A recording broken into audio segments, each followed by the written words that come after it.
Bienvenida toda persona que desee cruzar el umbral para conocer misterios, enigmas y portentos de nuestro México sobrenatural, nuestro México natural. Y esta vez iremos un poco más allá de la otra puerta. Bueno, pues empezaremos sin dejar de manifestar nuestro agrado de tenerles con nosotros con un bello relato que se titula Los Cantos Celestiales. Y esto lo vamos a ubicar en el estado de Nuevo León a finales del siglo XIX.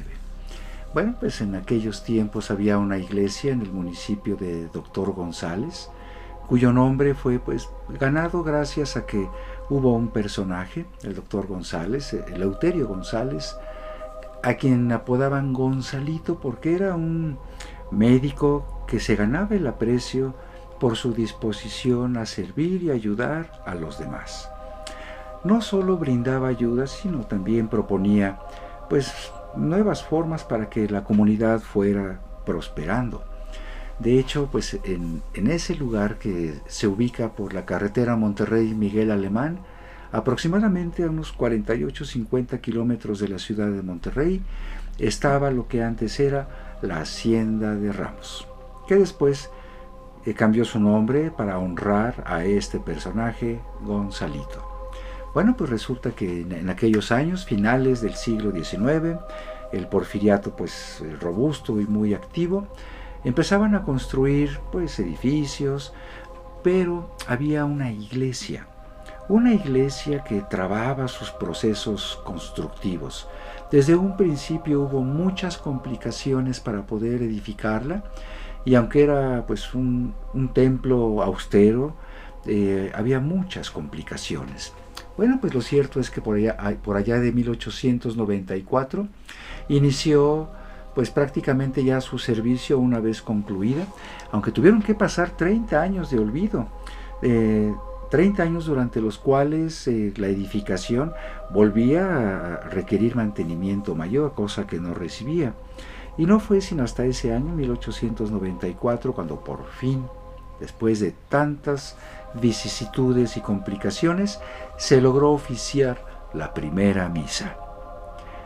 Una vez que el primer servicio terminó, el sacerdote, que por cierto había tardado mucho en ser elegido, dado que pues prácticamente el templo quedó en el olvido por mucho tiempo, y una vez concluida la primera Santa Misa, el sacerdote quedó muy conmovido y a solas dentro del templo, cuando de pronto comenzó a escuchar cantos distantes, cantos de coros, emulando tal vez cantos de los ángeles, y tal fue su emoción al ver que no procedían de ningún lado salvo de los muros internos del templo, que empezó a sospechar que eso era algo completamente anormal. Le dio mucho miedo y salió corriendo de la iglesia, y cuando comentaba con las personas lo que acontecía, las personas tuvieron una interpretación más inclinada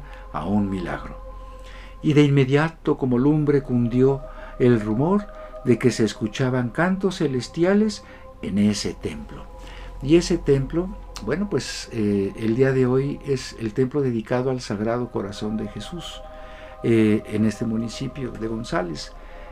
Y las personas, una vez que escucharon el relato de lo que ahí sucedió, comenzaron a llegar puntuales a los servicios religiosos con la esperanza de experimentar la presencia de cantos celestiales.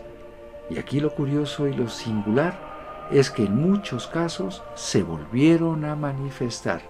Bueno, pues tanto fue el comentario que hubo personajes incluso pertenecientes a logias de la masonería, dado que en este municipio, en aquellos años, era muy vigorosa la presencia de el arranque de proyectos financiados y dirigidos por miembros de estas organizaciones, y ellos mismos de alguna manera pues dieron coba para que se extendiera el comentario, y se dice que hasta la fecha esos cantos celestiales eventualmente se pueden escuchar. Bueno, si ustedes viven cerca de la ciudad de Monterrey, en la región, recuerden, es dentro del municipio de Doctor González. No olviden pasar a visitar este sitio y tal vez les toque el privilegio de escuchar esas voces maravillosas que vienen de algún lugar desconocido. Bueno, pues vamos a aprovechar el momento para pedirles que por favor se suscriban, compartan, denle like y vamos a mandar unos sinceros saludos a Manu Díaz Reyes, a María Flora, a Flora Rodríguez, a Sarar 9027 y a Josefina Michel Díaz, que pues muy agradecidos estamos por seguirnos. Vamos a tomar en cuenta las sugerencias y les mandamos un entrañable abrazo para seguir caminando juntos en esta senda de nuestro México mágico. Ahora cambiemos el tono del relato porque les referiré la leyenda titulada El hombre sopilote, y es una vivencia personal. Resulta que a mediados de los años 80 me gustaba visitar una región en el desierto de San Luis Potosí, cerca del Real de 14, que fue una estación de ferrocarril llamada Huatley. Huatley es un pueblo chico, es una ranchería, y en su momento fue muy importante para el traslado de plata que bajaba de las minas del Real de 14 para dirigirlas a Matehuala, de allá a San Luis Potosí y Querétaro, y de ahí a Europa. Bueno, pues lo cierto es que este lugar que circunda Huatley también es un lugar sagrado para los Visrarikas. Ya hemos mencionado en episodios anteriores la importancia para el pueblo Visrarika o mal llamados huicholes, que tiene de su importancia cosmogónica. Y en aquella ocasión pues llegábamos a casa de una muy apreciada amiga, Mónica, cuyo hotel sigue hasta la fecha ofreciendo sus servicios en Huatley, y ella siempre tenía la cortesía y la atención de despertarme a una hora temprana, 3:30, 4 de la mañana, para que a esa hora pudiera caminar hacia el valle, hacia la presa de Santa Gertrudis, para poder pues vivir una experiencia mística. Y aprovecho también el momento para saludar a entrañables y muy apreciados amigos como Alejandro Gallardo Zafra, Benjamín Vázquez García, Juan Manuel Sánchez, César Gómez Castellanos, entre otros con quienes compartí muy formativos viajes con experiencias insólitas. Y bueno, pues para retornar al relato, mencionaré que cuando Mónica llegó a despertarme para empezar la caminata, no habían pasado más de 4 horas y uno sale tan temprano para evitar el castigo solar. El desierto es de respetar y si no sabe uno manejar el calor, un golpe de sol puede interrumpir cualquier experiencia. Por eso se sale tan temprano, para que cuando el sol esté en alto no sea tan abrasivo y agresivo. Bueno, pues antes de que saliera el sol, vi que venía otra persona en sentido contrario por el sendero al que yo iba.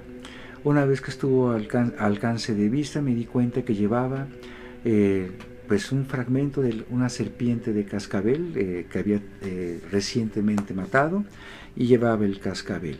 Y me lo mostró y su aspecto era pues algo muy parecido a un Mara Salvatrucha, pero en aquellos años.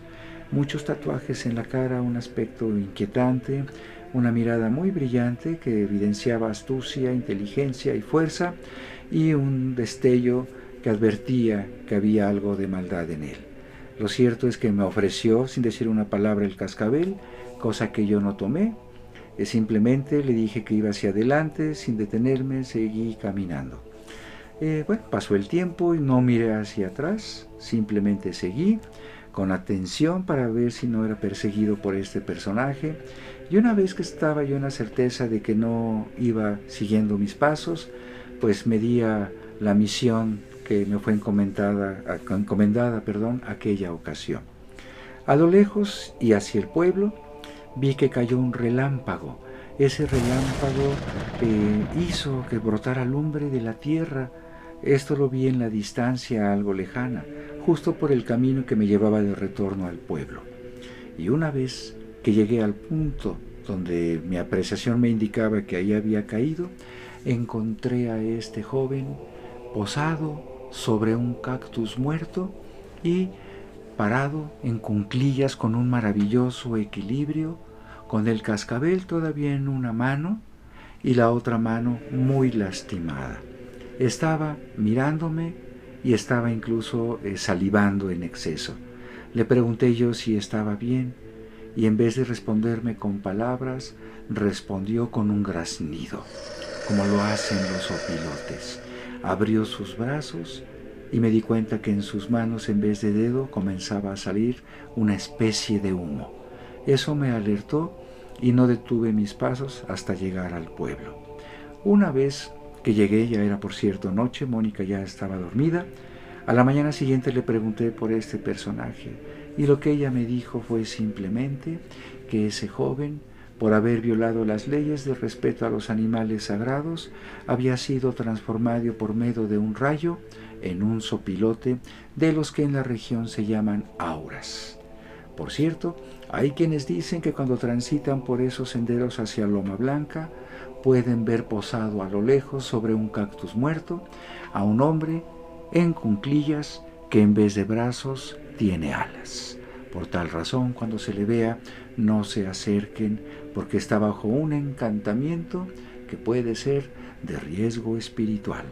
Bueno, pues esperemos que les haya gustado este par de breves relatos, porque en la próxima, como siempre, nos veremos un poco más allá de la otra puerta. Hasta entonces.